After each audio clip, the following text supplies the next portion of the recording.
হবে না, অফিসাররা যদি এরকম হয় তারা আর ঘুষ খাবে না। ওসিগুলি যদি ভালো হয়ে যায়, বাংলাদেশ সবগুলি যদি হারাম না খাওয়ার লোক হয়ে যায়, তাহলে দেশের অবস্থা কেমন হবে চিন্তা করেন। কেউ ইয়াবা ব্যবসা করতে পারবে? কেউ চাঁদাবাজি করতে পারবে? কেউ অন্যায় করতে পারবে? দুর্নীতি করতে পারবে? পারবে না। তাহলে আমাদেরকে কোরআন চর্চা করতে হবে।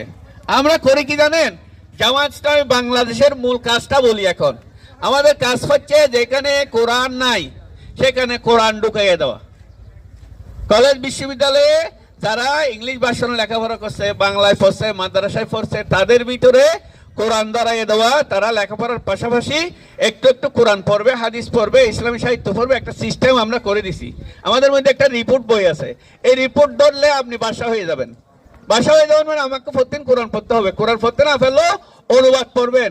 আপনি যখন কোরআনের অনুবাদ পড়া মানে আল্লাহর কথা ডাইরেক্ট।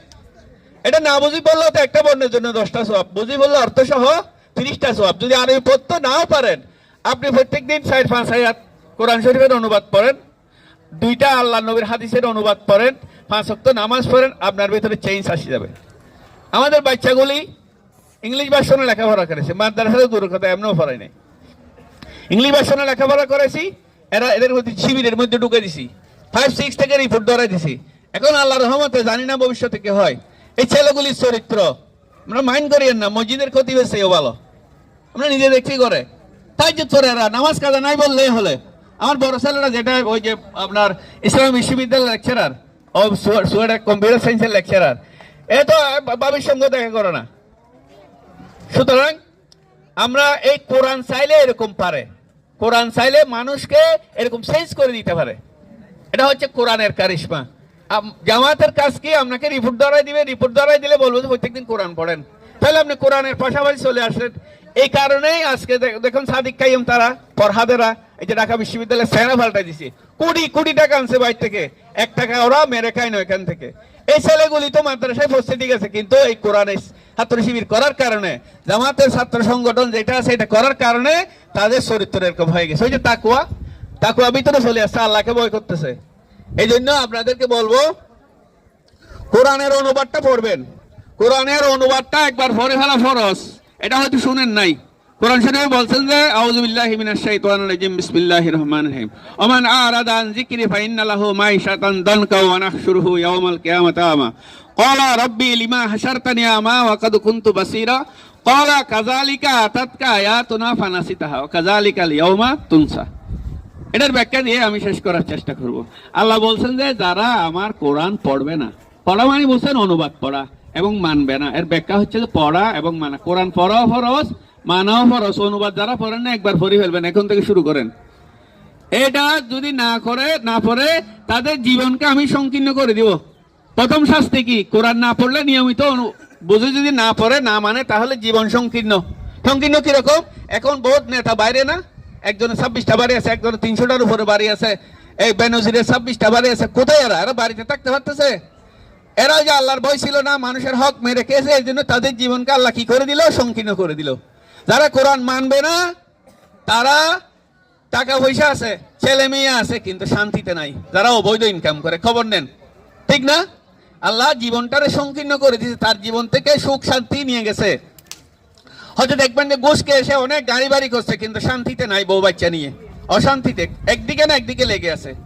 এরপরে বলছে যে এটা ছাড়াও খবর আছে, কোরআন না পড়লে এবং না মানলে। আর খবর কি বলে? কিয়ামতের ময়দানে তাদেরকে আমি অন্ধ করে উঠাবো।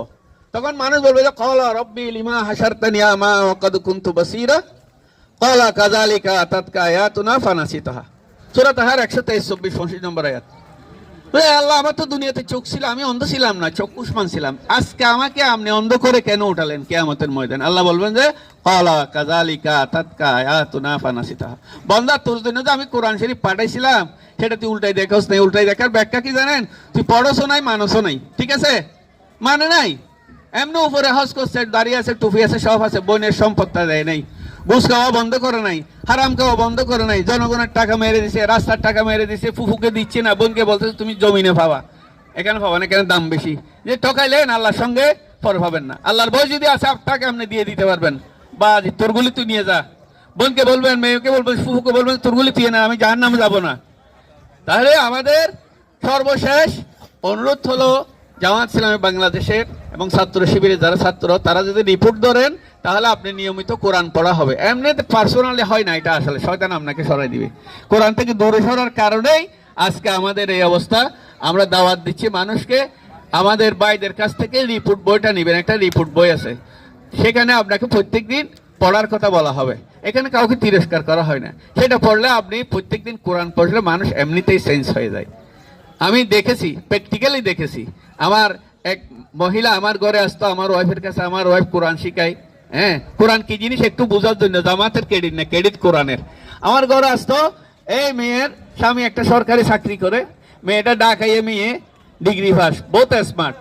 এটা ছবি টবি আগের থেকে আমার ওয়াইফ দেখাচ্ছে যে পিকনিক টিক নিয়ে গেছে, মাথায় কাপড়ও দিত না, বোরকা পরা তো দূরের কথা, জামাইরও ভাত্তা দিত না বেশি। কোরআন শিখতে আসতো, আমার ওয়াইফ কোরআন শিখাচ্ছে। আস্তে আস্তে করে রিপোর্ট ধরা দিয়েছে জামাতের, কোরআন পড়তেছে, শিক্ষিত মেয়ে তো। পড়তে পড়তে এমন চেঞ্জ হয়েছে, সে এখন হাত মোজা পর্যন্ত পড়ে।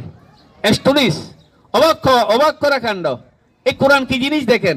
একসময় এসে সে জামাতের রোকন হয়ে গেছে, এখন হেভি কাজ করে, হাত মোজা পর্যন্ত পড়ে। তাইলে আল্লাহ পাক চাইলে এই কোরআন দিয়েই জাহেল মানুষগুলিকে আল্লাহ নবী মানুষের মতো মানুষ করেছিলেন, সোনার মানুষ তৈরি করেছিলেন। আর একটা ধারণা যেটা আমাদের ভিতরে আছে,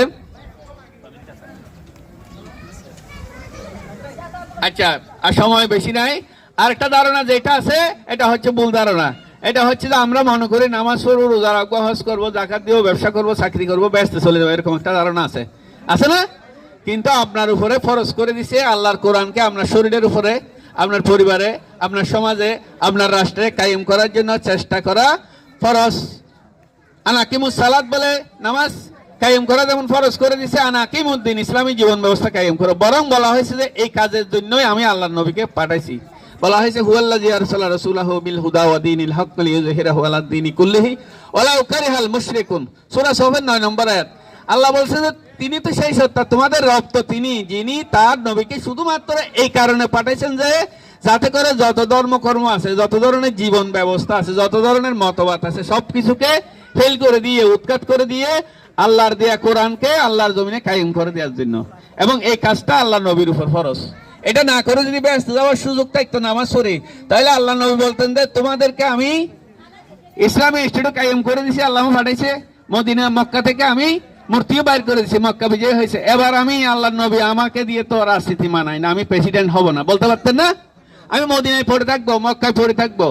তাহলে এটা জায়েজ নাই বিদায় উনি এরপরও রাজ্যের পর রাজ্য জয় করেছেন, এই কাজ অব্যাহত ছিল।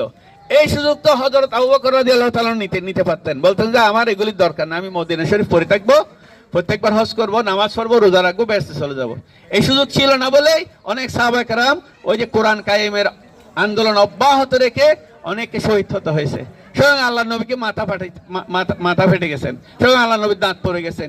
এই কাজের জন্য উনি যদি বেইজ্জত হতে পারেন, মায়ের খাইতে পারেন, আমি আপনি কে? অনেকের মাথার ভিতরে শয়তান ঢুকাই দেয়, বলে যে এমনি তো ভালো আছি, আবার জামাত করলে কে মারবে, গাইল দিবে, রাজাকার বলবে, এরকম আসে না? এইগুলি তখন মনকে, শয়তানকে বলবেন যে আমি কি আল্লাহ নবী সেই বড় সম্মান আলা লোক, মায়ের খাইলে খাবো, সমস্যা কি? আর মৃত্যু তো একবার, দুইবার হয় না তো, মৃত্যু একবার হবে। যারা শহীদ তাদেরকে মৃত বলতেও নিষেধ করা হয়েছে। এই কাজের জন্য যদি কেউ মেরে ফেলে, আপনি তো একেবারে সান হইলে, আমাদের চিটাঙের ভাষায় বলে, আমরা হিসাব করলে আমরা একজনও বেঁচে যেতে পারবো না। হিসাব যদি আল্লাহ করে একটা একটা করি, একজনও পারবো না। আর যদি কেউ আমাদেরকে এই অপরাধে খুন করে ফেলে, তাহলে আমরা তো ব্যস্ত চলে গেলাম।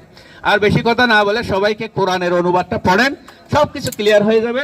জামাতের রিপোর্ট নেন, জামাত ইসলামে যোগদান করেন, বাচ্চাগুলিকে শিবিরে দেন, ছাত্রী সংস্থার মেয়েগুলিকে ছাত্রী সংস্থায় দেন, চুর করে ফদ্দাও করাইতে পারবেন, মেয়েদেরকে বউকে চুর করে নামাজও পড়াইতে পারবেন না। এত সোজা জিনিস না।